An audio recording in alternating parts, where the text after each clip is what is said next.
Emma Twyford has repeated James McHaffie's Omar Oid, an E10 7A at Gathleroggoth in North Wales. In doing so, she has become the third ascensionist, but perhaps most importantly, the first British woman to climb a UK E10. This adds to her already impressive resume. Emma, after all, was the first British woman to climb French 9A. She's also on-sighted multiple E7s. Omar Oid takes a direct start into Mission Impossible, an existing E9, which was first put up by Neil Carson in 1997.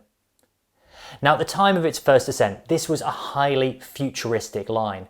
It comes in at French 8B in its own right. And as a result of its difficulty, it took over 10 years to receive a second ascent by none other than James McHaffie in 2009. It's subsequently become a modern classic, receiving the recognition and attention it deserves in more recent times. Located on the skyline buttress of Gathleroggoth in the Ogwen Valley in Eryri National Park, it takes around a 45-minute to 60-minute walk uphill, and it is steep.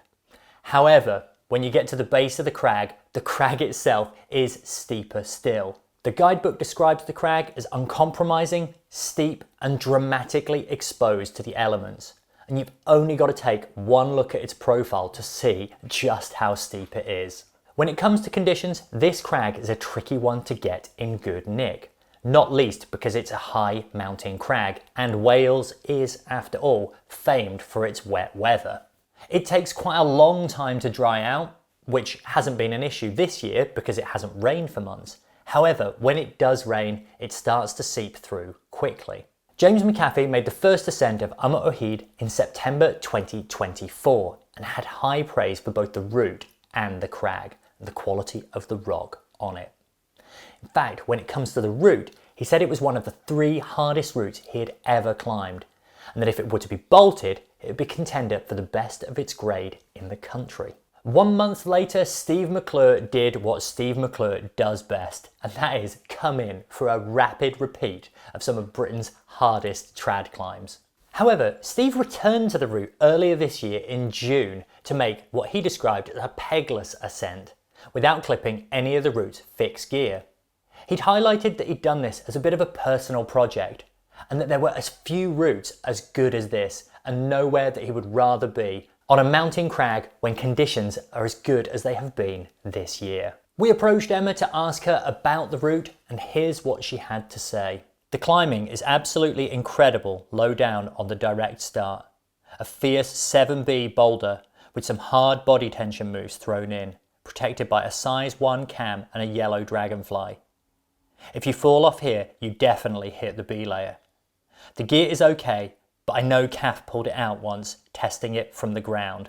The UKC forums were quick to say that that gear doesn't sound okay, but you do have to remember that both Kath and Emma are Cumbrian, thus just made of different minerals to the rest of us.